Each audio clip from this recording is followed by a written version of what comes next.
Oi pessoal, sejam bem-vindos a mais um vídeo da série Desenvolvimento Web para Iniciantes. A tecnologia de hoje é o JavaScript, essa linguagem que é tão poderosa para adicionar interatividade dentro dos seus sites. Hoje iremos percorrer sobre os conceitos fundamentais do JavaScript e algumas dicas essenciais para que você consiga adicionar funções e melhorar ainda mais as suas páginas web. Eu sou a Mona Lisa e sejam bem-vindos a Programar com Você.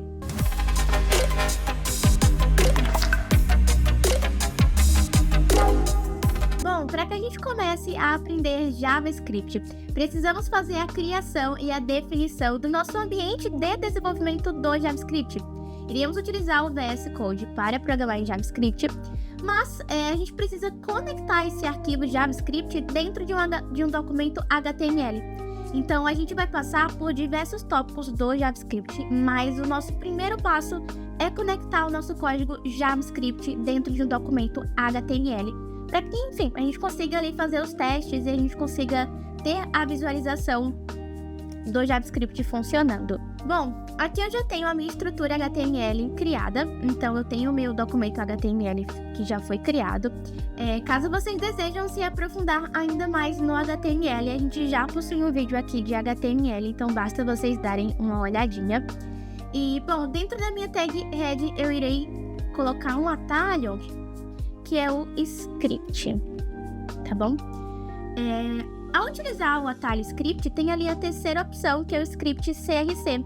Vou clicar em Enter e ele já digita para mim, já cria toda a estrutura que eu vou utilizar para colocar o meu arquivo JavaScript. Dentro das aspas, eu vou passar o caminho do arquivo JavaScript. Como o meu arquivo script.js, que é o meu arquivo JavaScript, está dentro da pasta do HTML, basta eu escrever o nome do arquivo e já foi, tá bom? Já conectou, já tá tudo certo, tá bom? Eu vou salvar esse HTML. Bom, para que eu tenha meu arquivo JavaScript, eu estou utilizando a extensão JS. Então, nesse meu arquivo aqui, script.js, se eu colocar .py, ele vai se tornar um arquivo Python, tá bom? Mas como eu desejo que seja um arquivo JavaScript, eu irei utilizar a extensão JS. Bom, então o nosso primeiro passo foi concluído, que é conseguir incluir o JavaScript dentro de um documento HTML. Então já podemos marcar aqui com um check, nosso primeiro tópico foi concluído. O próximo passo é a gente conseguir imprimir, a gente conseguir mostrar informações no nosso navegador. Para que a gente consiga aprender o JavaScript em si, a gente tem que visualizar o funcionamento dele.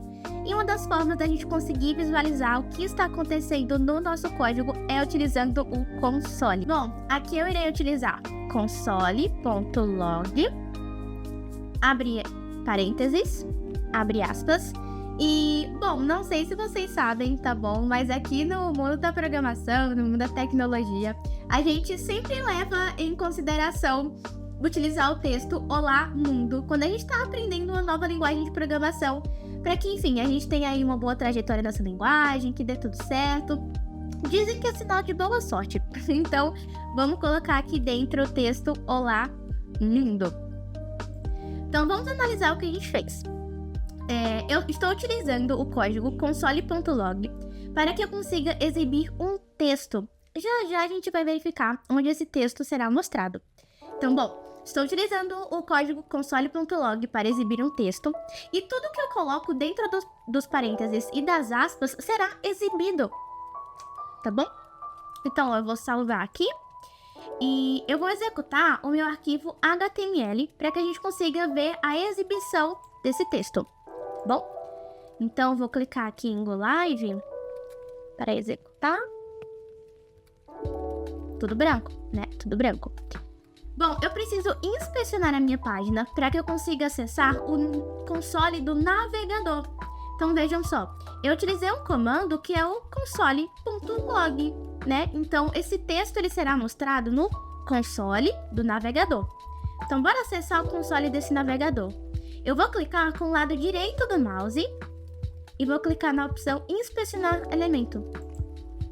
Bom, vai abrir essa abinha por aqui, ó, essa seçãozinha, tá? Vai abrir essa seção e tem aqui um botãozinho que se chama Console. Vou clicar em Console e olha só quem tá aqui.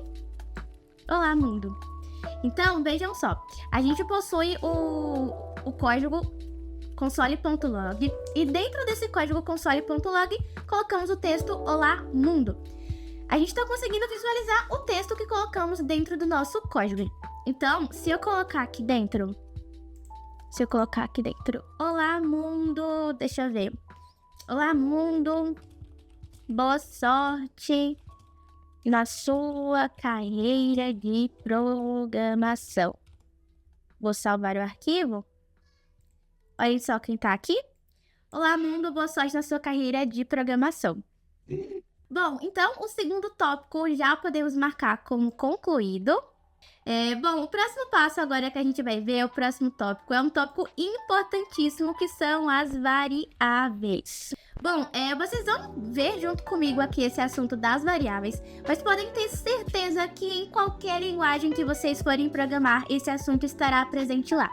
As variáveis podemos imaginar que são como caixas na memória do computador em que conseguimos guardar informações. Bom, vamos imaginar que a gente tem uma garrafa e dentro dessa garrafa a gente vai ter um suco verde. Tá bom, deixa eu colocar assim. Dentro dessa garrafa a gente vai ter um suco verde.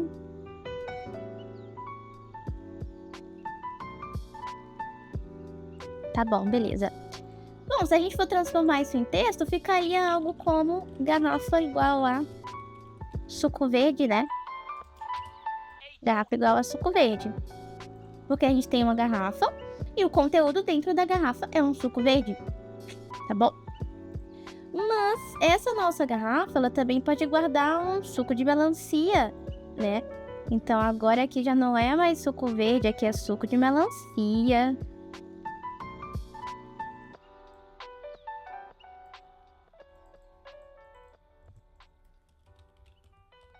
Ou então, essa garrafa poderia guardar suco de laranja. O que a gente nota com isso? A gente nota que o conteúdo da garrafa é variável, concorda comigo, né?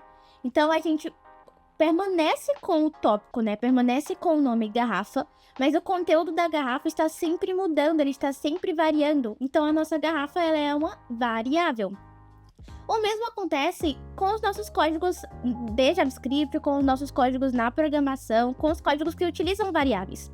Então, uma variável é um conteúdo que a gente tem, tá bom? Um lugar que a gente armazena informações e essas informações mudam a todo tempo, tá bom? Se for pra gente trazer para um contexto de programação mesmo, imaginem aí que vocês estão responsáveis pela criação de, não sei, um e-commerce de sucos, tá bom? Concordam comigo que nesse e-commerce de suco a gente vai ter várias garrafinhas, né? E essas garrafas vão guardar diferentes conteúdos de sucos, tá bom? Então a gente pode pensar dessa forma. Se fosse pra gente transformar isso em código mesmo, tá bom? Ficaria algo nesse sentido aqui, ó. Eu iria colocar var aqui na frente do texto. Então eu iria colocar var na frente do texto, porque o var vem da palavra garrafa. Então agora o meu computador sabe que isso daqui é uma variável, porque eu defini o var na frente, né? Eu coloquei esse var na frente, então var garrafa. Então eu tenho uma variável, eu tenho um espaço na memória do computador que se chama garrafa e ele guarda um conteúdo que é o suco verde. Porém, tá bom?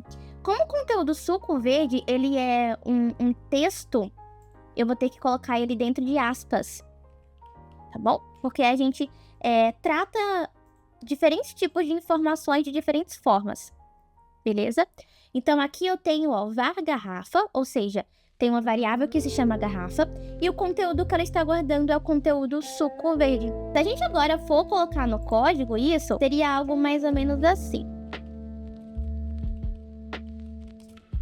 Aqui eu estou fazendo uma coisa que se chama comentário. Um comentário no nosso código é como se fosse um... Ô, gente, eu uso uma extensão que ela fica dando spoiler dos próximos códigos. Mas, bom, a gente utiliza comentários para adicionar explicações sobre o nosso código, colocar alguma anotação que a gente deseja que tenha ali no nosso código. Porém, essa linha, ela não é executável. Ela tá ali só de decoração mesmo, tá bom? Ela não é uma linha executável. Ela tá aí apenas para, enfim, alguma anotação, algum ponto assim. Definição de variáveis, e aqui em cima eu vou colocar uso do console. Então vamos lá. Aqui eu vou colocar var garrafa. Eu vou seguir aquela mesma linha de raciocínio. Var garrafa igual a suco verde. Tá?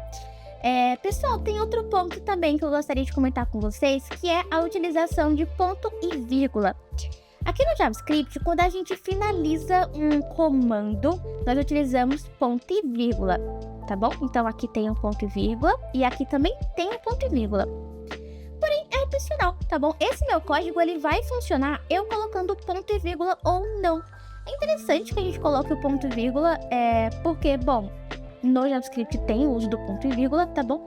Mas aqui no JavaScript é opcional, tá bom? Se você não colocar, ele vai funcionar da mesma maneira, tá? Então, vejam só, vou salvar aqui a declaração dessa minha variável. Eu vou trocar aqui o nome declaração, tá bom? Declaração. Vamos lá no console, né? Vamos lá no nosso navegador para ver se apareceu algo. Nada apareceu aqui. Continua aquele mesmo texto que a gente tinha definido para ser exibido no console. Porque, bom, o que a gente fez ali no VS Code foi apenas a declaração de uma variável. Então, a gente apenas criou uma variável. Eu não pedi para que o meu computador mostrasse na tela, né? Então, se a gente voltar ali para o contexto do e-commerce de sucos, a gente poderia pensar que vocês criaram um produto garrafa, né? Vocês criaram um produto lá, suco verde, mas não mostraram para o cliente, né? Vocês não colocaram no estoque, algo assim, tá bom? Então, o que aconteceu aqui foi que a gente criou a variável garrafa, a gente criou algo, mas a gente não pediu para que o computador, né, para que o nosso programa exibisse essa informação na tela. E eu vou pedir, tá bom? Bom, para que essa variável seja mostrada lá no nosso console do navegador, eu vou utilizar o comando console.log novamente, tá bom? Eu vou abrir parênteses e vou colocar o nome da minha variável. Mas vejam só, na linha 3, quando eu quis mostrar algo na tela, eu coloquei entre aspas. E na linha 7, não. Na linha 3, eu estou utilizando aspas porque eu quero exibir literalmente esse texto, tá bom? E na linha 7, eu não quero exibir literalmente o texto garrafa. Eu quero chamar a variável garrafa. Então, vejam só, se eu colocar... Eu vou colocar aqui para vocês verem, tá bom? Ó, garrafa. Opa. Aqui, garrafa. Entre aspas, né? Vamos ver o que vai acontecer lá no console. Foi mostrado no console o texto, literalmente o texto garrafa. E eu não quero que isso aconteça. Eu quero que a minha variável garrafa, né? A minha variável que se chama garrafa, o espaço na memória do computador que se chama garrafa, seja mostrado. Então, eu vou tirar aqui essas aspas e vamos ver o que acontece. Aê, beleza. Bom, agora que eu tirei as aspas e eu chamei literalmente a minha variável que se chama garrafa, foi exibido na tela o conteúdo que está dentro da variável, tá bom? Então, se eu colocar aqui dentro, ó, suco verde com, sei lá, hortelã,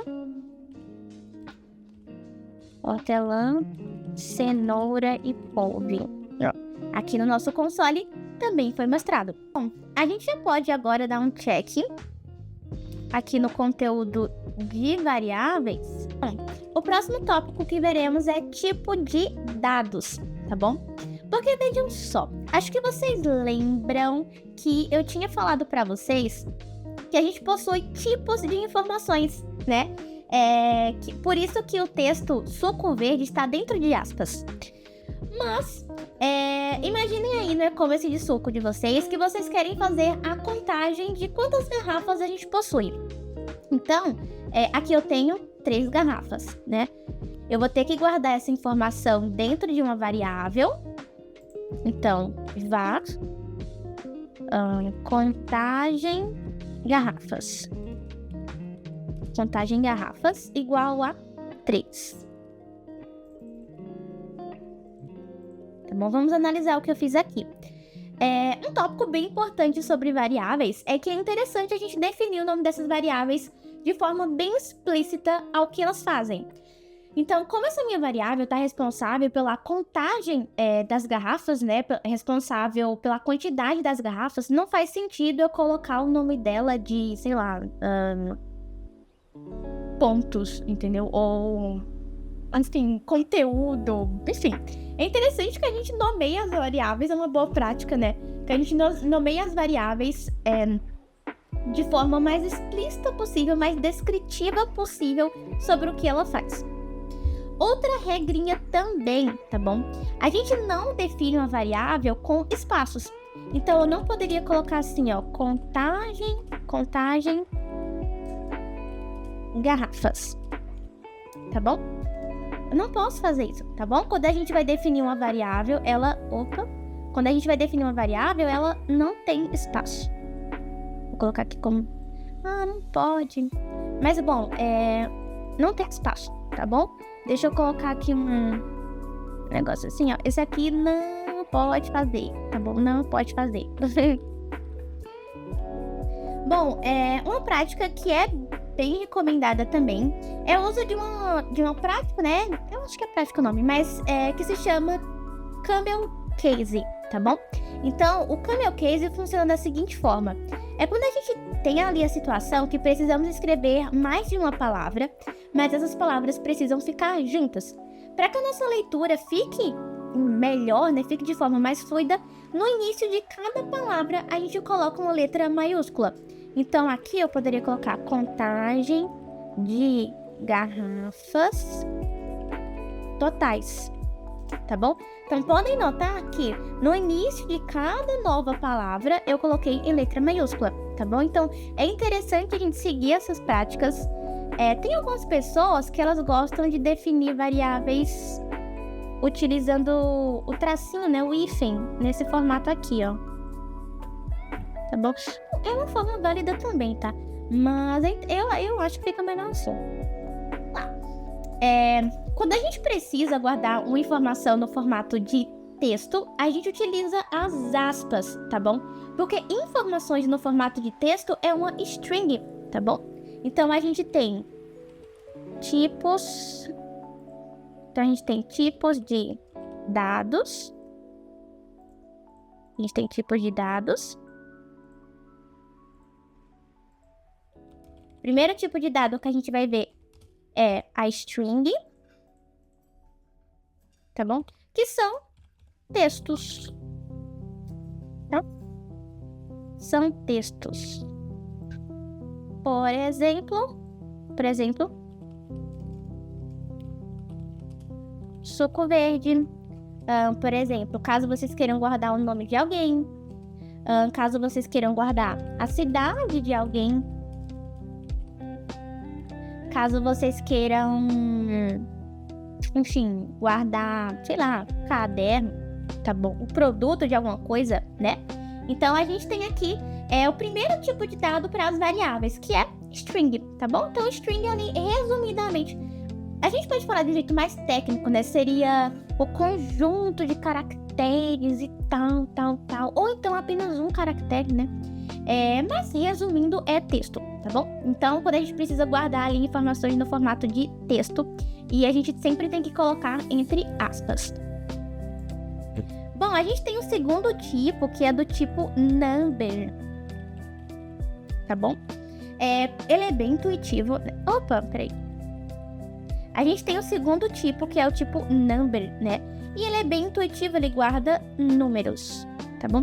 Porém, quando a gente precisa guardar a informação no formato de número, a gente não utiliza aspas, tá bom? É só o número mesmo. Então, 29, 55, 1000, 5, tá bom? Então, a gente tem esse segundo tipo de dado, que é o number, que é o momento em que a gente precisa guardar números. Então, vamos para o código agora, né? Vamos ver como que iria funcionar esses dois tipos de dados que a gente acabou de ver. Então, ok. Eu tenho aqui a minha variável do tipo string. Então, eu vou até colocar um comentário aqui. Variável do tipo string. Bom, pouquinho mais embaixo, agora eu vou criar o contagem garrafas. Foi contagem garrafas, né? Que a gente colocou aqui. Contagem garrafas. Então, vou colocar aqui contagem garrafas igual a 3. E, bom, agora eu vou exibir essa minha variável no console. Contagem garrafas. Beleza, vamos salvar. Dá uma olhada lá no console. E, gente, o que foi? Disse que não é definida, hein? Sabe o que foi? Foi o nome da variável. Ó, aqui eu coloquei contagem garrafas e aqui eu esqueci da letra A. Tá? Então, outro ponto aí bem importante pra vocês, tá bom? É que vocês têm que escrever exatamente da mesma forma, tá bom? Deixa eu salvar aqui. Agora sim, ó, a gente tá conseguindo visualizar o número 3. Se vocês notarem, até a cor, né? Até a cor muda também. Bom, nós iremos ver agora o próximo tipo de dado, que é o tipo booleano. Bom, nesse tipo de dado, ele corresponde ao ser verdadeiro ou falso. Podemos pensar da seguinte forma, tá? A gente tem aqui 3 sucos disponíveis, né? Vocês concordam comigo? Mas imaginem aí que o suco de laranja, ele foi vendido. Então, esse suco de laranja, ele não tá mais constando no estoque, tá? Enfim, esse suco de laranja não tá mais no estoque. Eu tenho agora só 2 sucos. Vocês concordam comigo que a gente poderia ter algo como suco de laranja disponível igual a false? Faz sentido aí pra vocês? Ó, faz sentido aí pra vocês? Porque vejam só, a gente não tem mais o suco de laranja disponível. Então, a disponibilidade dele, digamos assim, é falsa, né? Já o suco de melancia e o suco verde, eles podem ser considerados como true, porque eles estão, sim, verdadeiros. Então, a gente poderia programar algo como isso aqui. Então, a gente teria mais ou menos algo assim. Então, o tipo de dado booleano, ele vem com esse sentido, da gente definir se algo está falso ou verdadeiro. Outro exemplo muito comum, que eu vejo muito acontecer, é o seguinte. A gente tem um usuário que ele pode estar logado ou não, né? Usuário logado, tá bom? Então, vejam só. Quando vocês entram em um site pela primeira vez, imaginem aí que vocês nunca entraram no Instagram, é a primeira vez de vocês. Lá no site do Instagram, vai estar assim, usuário logado igual a false. Porque quando vocês entraram, vocês não estavam logados. Então, o que vai aparecer para vocês é uma tela de cadastro, é uma tela de boas-vindas. Então, lá dentro, assim, não sei, né? Mas provavelmente lá dentro do código do Instagram tem algo como: se o usuário não estiver logado, ou seja, se o usuário logado é igual a false, ou seja, se o usuário não está logado na conta do Instagram, mostre para ele uma tela de cadastro, mostre para ele uma tela de boas-vindas. Mas, daí, ó, usuário logado, aí acontece algo mais ou menos assim, né? Acontece algo mais ou menos assim. Se o usuário não está logado, ele vai para uma tela de registro, né? Ou seja, o login dele está como falso, não está ativado. Mas imaginem só que, sim, vocês já entraram lá no site do Instagram, já fizeram o login de vocês. Então, lá no código vai estar usuário logado true, porque é uma verdade, vocês já estão logados. Então, o que vai ser mostrado para vocês vai ser uma tela de feed, por exemplo, né? Para que a primeira tela que vocês visualizem é uma tela de feed, tá bom? Então, olha só que legal, né? A gente conseguiu percorrer aqui por diversas coisas, a gente conseguiu visualizar o tópico tipos de dados, e a gente conseguiu, enfim, percorrer esses quatro tópicos do JavaScript de uma forma bem divertida, né? Creio que deu para entender bem. Então, a gente conseguiu ver sobre variáveis, tipos de dados, como conectar o JavaScript no HTML e também exibir na tela. Espero que vocês tenham conseguido entender até aqui. Se a gente for colocar no código, vai ficar algo mais ou menos assim, ó. Eu vou colocar suco de deixa eu ver, suco de uva igual a false, tá bom? Porque eu não tenho suco de uva, né? Então, isso é uma declaração falsa. Eu vou colocar aqui console login, suco de uva. Vamos ver o que vai ser mostrado no nosso console. Olha aqui, ó. Foi exibido o false. O próximo tópico que a gente vai visualizar são os operadores aritméticos.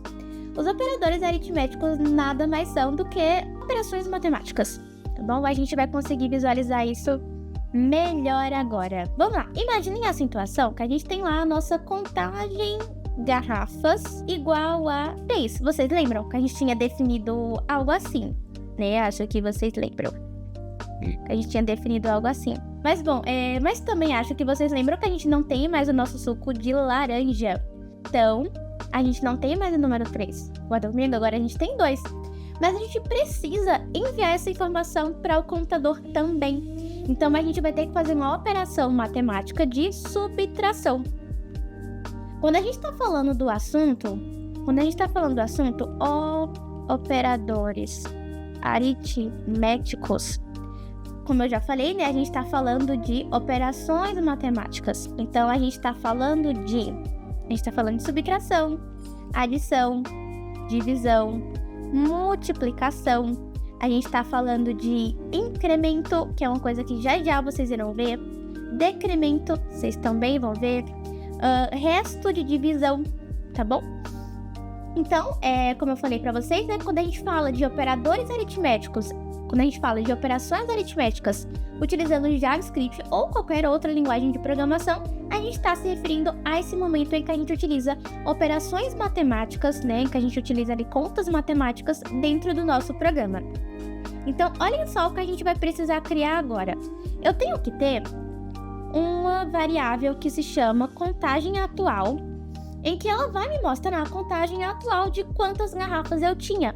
Então, antes eu tinha 3, porém agora eu não tenho mais 3, né? Eu perdi uma saiu, o suco de laranja saiu. Então, eu terei que fazer o seguinte, terei que fazer aqui contagem atual igual a contagem garrafas menos 1, tá bom? Então, o que eu fiz aqui?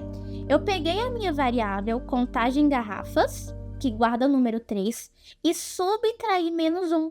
Esse resultado é 2, vocês concordam comigo? Porque aqui eu tinha o número 3, só que como eu estou subtraindo a variável contagem garrafa menos 1, agora eu tenho o número 2. E eu estou guardando esse número 2 dentro da variável contagem atual. Vamos ver isso na prática agora, como que vai funcionar. Então, bora lá. Eu já tenho ali, ó, contagem garrafas. Deixa eu colocar aqui. Operadores aritméticos. Bom, eu vou criar uma nova variável que vai guardar a contagem atual igual a contagem de garrafas menos 1. Tá bom? E aqui eu vou mostrar no console o resultado final. Então, olha só o que a gente fez. Eu criei uma nova variável que se chama contagem atual, em que ela é responsável pela nova contagem. E aqui eu tô pegando o número que contagem garrafas está guardando, que é o número 3, e subtraindo menos 1. Porque lembra, né? Eu não tenho mais esse suco laranja aqui. Eu não tenho. Então, eu não tenho mais 3 garrafas disponíveis. E mostrei no console. Outro ponto importante, tá bom? Quando a gente vai declarar uma variável, quando a gente vai criar uma variável, utilizamos a palavra var.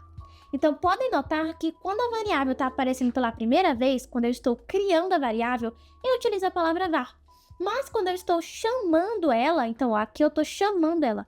Aqui eu estou declarando, estou criando, e aqui eu estou chamando, ou seja, eu estou pedindo para que ela seja exibida na tela. No momento em que eu estou pedindo para que ela seja exibida na tela, eu estou chamando ela, né? Daí não precisa utilizar a palavra var. Bom, vamos ver como ficou lá no nosso console. Olha aí, ó. Apareceu o número 2. Então, tá funcionando, tá bom? Mas imaginem aí, tá bom? Imaginem aí que eu quero fazer... Eu adicionei um novo suco. tá bom? Adicionei um novo suco, eu quero colocar 2 novos sabores. Então, basta eu repetir aqui esse mesmo código, ó. Porém, eu vou trocar a subtração por adição, né? Vamos ver como vai ficar. Ó, então aqui no 2, eu tô mostrando quando eu tirei ali, né, o suco, e o número 3 foi o momento em que eu adicionei ali a nova contagem, né, os novos sucos, tá bom? Bom, vocês conseguiram visualizar o uso da subtração e o uso da adição.